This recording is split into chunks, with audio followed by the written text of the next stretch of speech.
Welcome, my beautiful people, to this weekend review and part three of my 7-part series on starting a short-term rental management or having a successful short-term rental management company.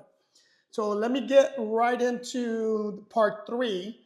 In this section, we're going to be talking about property acquisition and the strategies that you need to be taking when acquiring properties. Now, again, this is going to be um, more for those of you that are either investing in properties and or are using the rental arbitrage game. But you can use these techniques and also identifying which markets you want to be in if you're going to be focusing on being a property manager and managing properties for other people or co-hosting. So the first thing that we need to talk about is identifying your target location or the area in which you want to work in, right? Now, traditionally, when we're talking about target location, we want to talk about the stuff like, for example, if you're in the short-term rental business, the usual suspects, such as, is your location a tourist attraction? Is there a business district? What type of transportation hub is it? What type of amenities your location has? In the short of it, is it an area that's sustainable for a short-term rental market?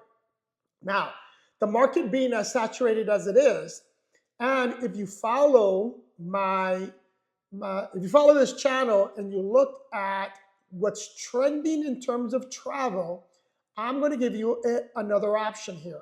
And in this option is identifying untapped location. This can pay huge dividends to people if done right. Now, when I'm talking about untapped locations, I'm talking about locations in which traditionally are not known for tourism and or are not known for being a business hub, but there are niche markets. So let me give you some 4 examples. There are some areas in which are extremely beautiful and they're just not as popular or not as known because they don't have the infrastructure to support a big tourism area. But as a short-term rental operator, you don't need that infrastructure. In fact, you're going to create that infrastructure. So for example, I'm going to use where I'm currently filming this video in Southern Georgia. Southern Georgia is really not known for, it's not really a touristy area and it's not really known as a business hub. But I can tell you, and one of the reasons why we bought in Southern Georgia is because it's becoming extremely popular for unique experiences. So there's, if you know and you follow this channel, I bought a vineyard and we're going to convert this vineyard into a wedding event destination, and we're going to convert it into an experience, right? Now, I do have competition here, but there's only one other company that is doing what we're doing, and that company is doing extremely well. And the reason it's doing extremely well is because it's the only destination currently within like a 30-mile radius, right? There's nothing else around. So we're going to be their competition, and all I have to do is follow their model. So I suggest when you're looking at your target area, see if there's a niche or a unique profile to that area that you can tap into. So I'm going to go back to the book that I mentioned before in other videos, which is called Ocean Strategies. I highly recommend you read that book because it's really going to open you up for ideas that are not the norm. It's also going to open you up for ideas in saturated markets. So read that book to give you some ideas in terms of your, deciding whether or not a specific area can be suitable for the short-term rental business. Next is you want to analyze the market trends in terms of property values, especially if you're going to do this as an investor like we are, and you're going to start investing in specific areas. What are the projections? What's the growth?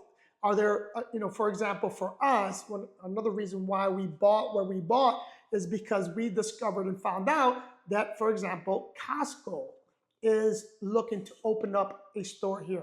Starbucks is projected to open up 5 stores within the next 12 months.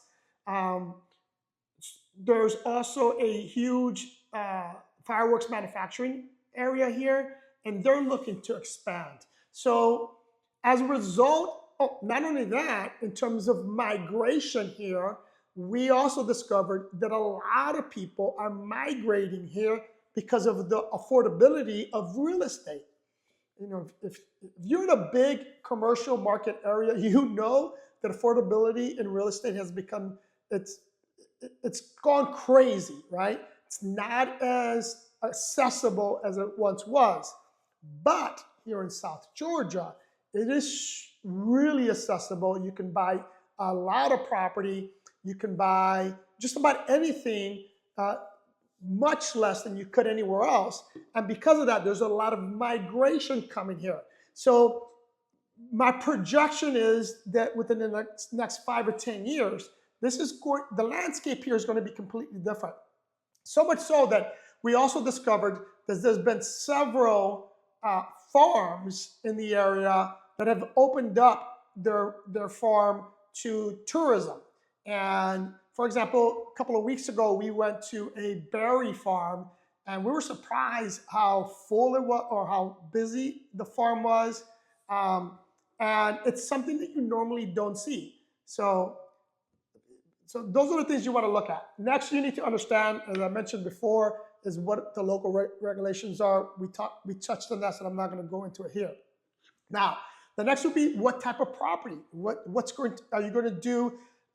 What's trending today, which is identifying and creating unique properties, or are you going to look at stuff like, are you investing in multifamily properties, in single family properties? Are you going to go into a boutique hotel, a small bed and breakfast? Deciding and analyzing the type of property you're going to be needing or looking into is also something that you need to do your research in. Next is, once you have the property, consider the size and the layouts of the property, or considering the size and the layout of the property is going to be important. But what's more important is if you don't have a creative eye, get someone with a creative eye to figure out how can you stand out if you're buying a typical, for example, a typical 3-bedroom, 2-bath house, right?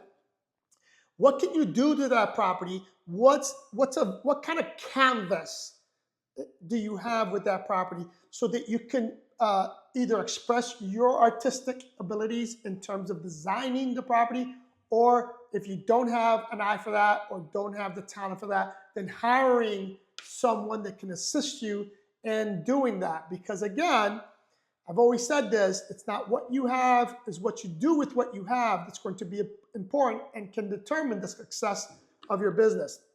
Lastly, in terms of the actual property itself, is identifying or creating specific amenities that is crucial for the success of a short-term rental today, right? Some of the basic amenities, as I've always mentioned, is coffee station, workstation, making sure that the outside is usable, functional, and you can use it to entertain. I highly recommend that those in this game spend a lot of time, a lot of money designing and fixing up the outside more so than the inside. The last thing, or not the last thing, but the next thing we're going to talk about is your financial analysis. is figuring out your budget for your property acquisition, what that budget's going to be. Also figuring out what type of financing you're going to do. Are you going to borrow the money? Do you have the money? Are you going to try to raise private money? There's a lot of ways to skin a cat when talking about financing. My favorite method is private money. And then today, it's even easier to raise private money, but it's going to cost you more, right? You know, when I was raising, in the beginning, and I was raising private money, I was paying out 6% on all the money that I raised. Today, I have, that's not competitive enough. I have to, pay out anywhere between 8 and 10%. So I still think it's better than going to a bank because you can determine the terms of the private money. But again, going to the bank is an option, but it's going to be extremely expensive. Then calculating once you have the finances in place, and then once you have the property in place, understanding how to properly analyze that property to determine your ROI is going to be important. Now, here's where I caution you when determining ROI. A lot of people want to use the revenue, use the property and use the revenue as a short-term rental. I'm going to advise you not to do that. I'm going to advise you that if you invest in the property, analyze the property as if it were a long-term rental, because long-term rentals are going to be a more consistent number for you. It's going to be conservative, and if it works as a long-term rental, it'll most likely work as a short-term rental, but you always have that fallback or that plan B to fall under, which gives you a little bit of protection. I'm not a fan, even though I'm a very aggressive investor, I'm not a fan doing numbers strictly as a short-term rental. I need to figure out, and when I do my numbers, I need to figure out if something happens and I can't rent this short-term, can I still make a profit out of it? Or at the very least, can it pay the loan that I'm going to get on it if I'm going to get a loan on it? Next is your property. Once you have acquired the property, or when you're in that process, determining what the renovation and upgrades are going to be. Those numbers are hugely important, right? So if you don't know those numbers, I would get a contractor to assist you in identifying what the actual cost or the estimated cost of doing the renovations. And then if you're going to do any upgrades, which most of the time we always do some upgrades, what those upgrade costs are going to be, and include that in your analysis when trying to identify your ROI on it. Next is your technology integration, such as security cameras. We mentioned already noise detectors in the property, but you also have other technology. Like, for example, are you going to make the home a smart home? Which in today's day and age, I highly recommend you do that. Also, if you're going to create or add technology for your exterior, like timing on your lighting, your irrigation, identifying what type of technology you're going to be using and incorporating that cost in your cost analysis. The last thing we're going to talk about is in terms of safety and compliance. Once you have everything done, make sure that you inspect the property to ensure that the property meets proper codes in terms of fire safety, regulation, health standards. All that stuff is going to be hugely important, and you need to get that done done before you go live on that property. So making sure your safety standards are there and you're compliant with regulations, that's going to be hugely important. So hope this part of this video was useful. Again, subscribe to this channel because this is a 7-part series and this is only number 3. I'm going to be providing other information, and most of these videos are going to be standalone videos. This one, I'm just because I'm super busy and I'm traveling and I'm doing a lot of work in the vineyard, I decided to combine it. So let's go now into our numbers. Now, because we are in the beginning of June, June 2nd to be exact, let me give you, and let me make sure I got the right numbers. Let me give you the overall numbers for the month of May. So in the month of May, we made $170,236.47. In total all fees, we made $43,923.79. In terms of our bookings for the month of May, we had 1,200 bookings. Our occupancy rate we closed the month out at 61.31%. Extremely low, people. Not very happy with how May turned out. We had a phenomenal, I tell people all the time, the industry is very fickle, right? It's very roller coaster. May has a tendency to be low, but last year we were able to stick to 70% across the board. Now, unlike last year, we had a phenomenal January. We had a very good February and a really good March. So the fact that May isn't doing as well, even though it really bothers me, I can't complain because those first 3 months really outdid last year. So we're still way ahead of the game, but I always want that number to be between 75 and 85%. Unfortunately, we didn't hit those numbers. Our average daily rate for the month was 141, and our RevPAR was 87. Now, Airbnb was number one. Like, it kicked our butt this year. Normally we're very close or we're ahead of Airbnb. For this year, for the month of May, Airbnb destroyed us. Total revenue from Airbnb was $111,000. We had 22,000. Booking was 19,000. Verbal was 10 or 10.5, and other was at 5,000. RevPAR per property. Miami Luxury came in at $350. Oakland Palms 181. Dania came in at $174. Now, this is the first time Dania is up there in terms of RevPAR. Dania did very well. Then we have others at 88. Nothing to report in terms of staffing. We had no issues this month other than the fact that our occupancy rates was low. Now, hindsight being 2020, could we have done a little bit more to get that number up? I firmly believe yes. I think we always could. Sometimes it's just not possible. We have just been really busy. I specifically have been extremely busy, doing a lot of travel, promoting and optimizing people's short-term rentals. Again, if you're interested in hiring us to visit your property, promote it, help you optimize it, and even join you in co-hosting, then DM me.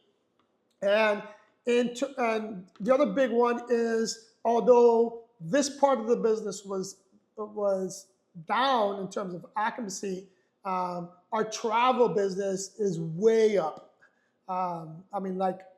Way up. Now, I don't have a lot of numbers to compare it because we just started that part of the business in January. Teaming up with Dream Vacation has been really a dream. It's been awesome. We've been doing fairly well there, but I don't have numbers to compare it. So this time next year, I can talk more about it. But so far, I'm very, very pleased with the partnership. Hope this information was useful. If it was, hit that like button. Subscribe if you haven't subscribed. Follow me on Instagram, people, please. Love you guys, and I'll see you in the next one.